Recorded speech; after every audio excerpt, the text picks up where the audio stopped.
So I'm just out here walking in this creek, trying not to fall and ruin my camera. After recording that music with my brother Isaac. And, you know, I always talk about how coming out in the woods is therapeutic and good for the soul and healing. Yeah, I think this one takes the cake. Writing that music, recording it, and then seeing the spot. You know, I've been here before, but seeing it now with all the greenery and the roots coming down from the bank and butterflies that my brother mentioned at one point. He's like, dude, did we die? Is this like paradise or something? It's a great spot. So I hope you guys dug that. I'm not sure if we're going to do more of these. You know, we've got our traditional wheeling videos. We've got the Ghost of the Piney series that we just started. And I don't know, maybe we'll start a music series or a music of the Ozarks. I'm not sure what we'll call it, but let me know down in the comments if it's something that you guys enjoyed.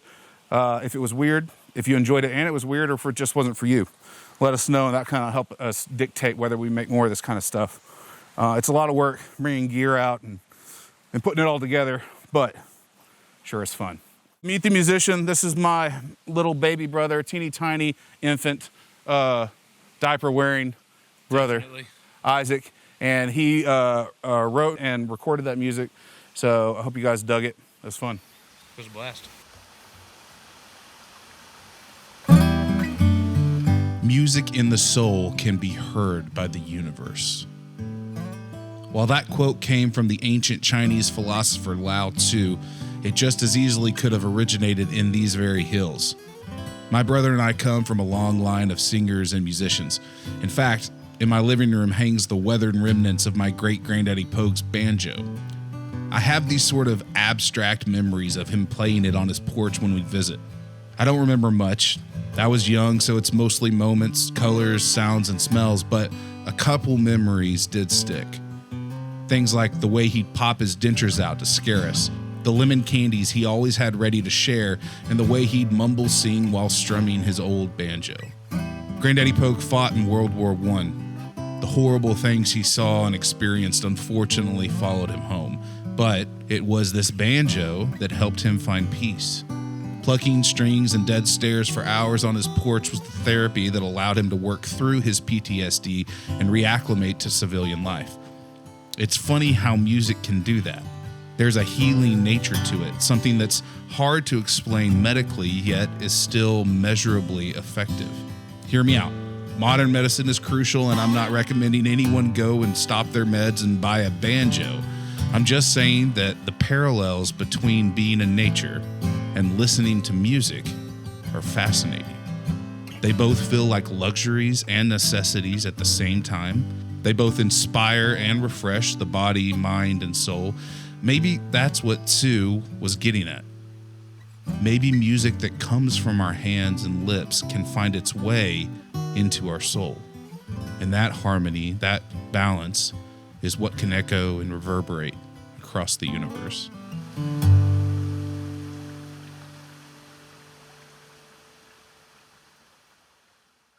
We are going to do some butter for dinner.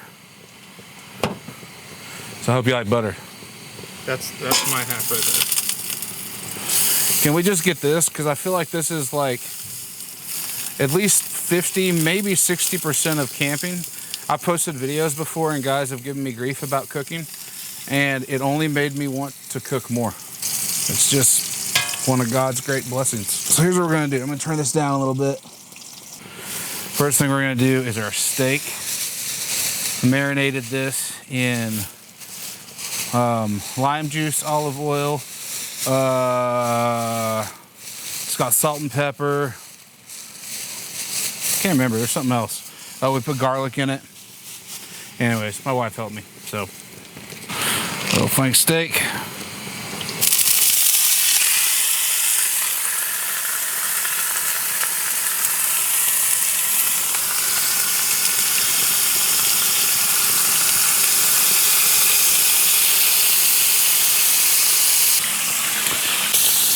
Yeah, that's done. Sweet.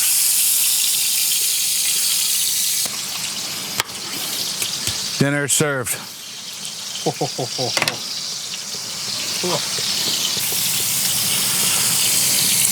So the way that I do this You can easily prep this here, but I'm all about like chopping everything up ahead of time and then just dumping it in the pot. So that's what we did. These guys are gonna go hang out over there. These guys are gonna hang out over there.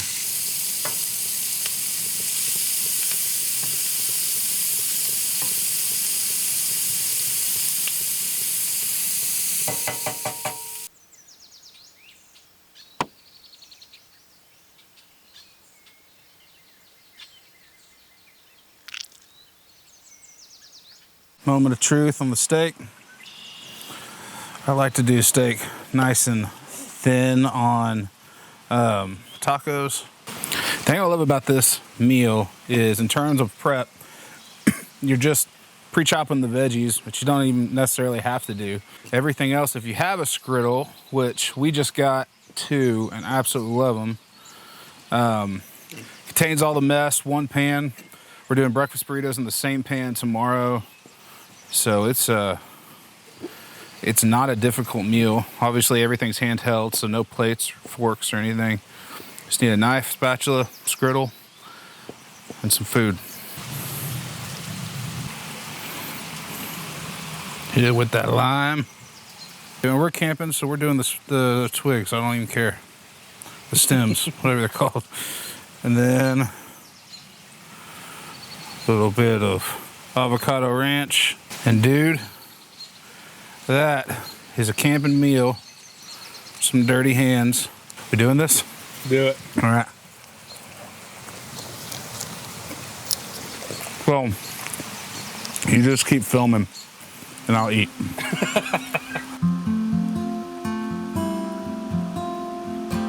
This is the first time that you've come out and like camped remotely like this with me. Like, how is it different from what you've done like before? Yeah, only experience I've had before was like standard like campgrounds and things like that where you're like next to somebody else Yeah. nearby. And the biggest difference right away is just that it's so much quieter. Yeah.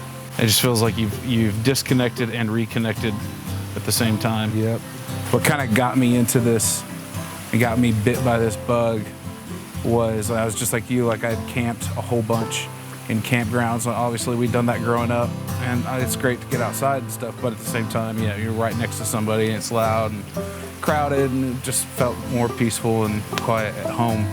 And so I'd love to do it when I'd get out with like Will or any of my buddies that had private land, because then you'd get to experience this. But I guess I just somehow missed the memo that like taxpayers have access to millions of undeveloped acres of land to go camp in. Right. I don't know how I missed that one, but I did.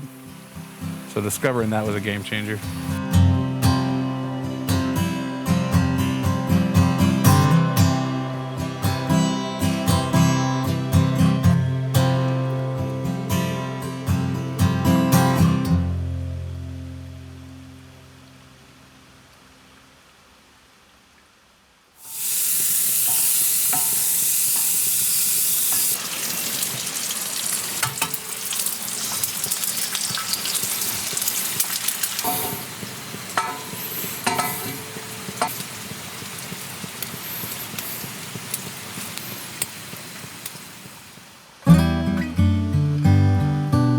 While this trip has come to a close, the journey is just getting started. From the hilltop to the alleyway, it's all a gift. And so we meet each new day with arms wide open, curiosity in our minds, and music in our souls.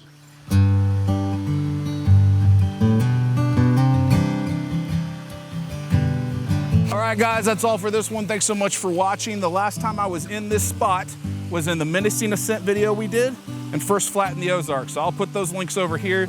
If you want to see more of this beautiful area, you can check those out. Remember, the more you camp, the less deer the aliens abduct.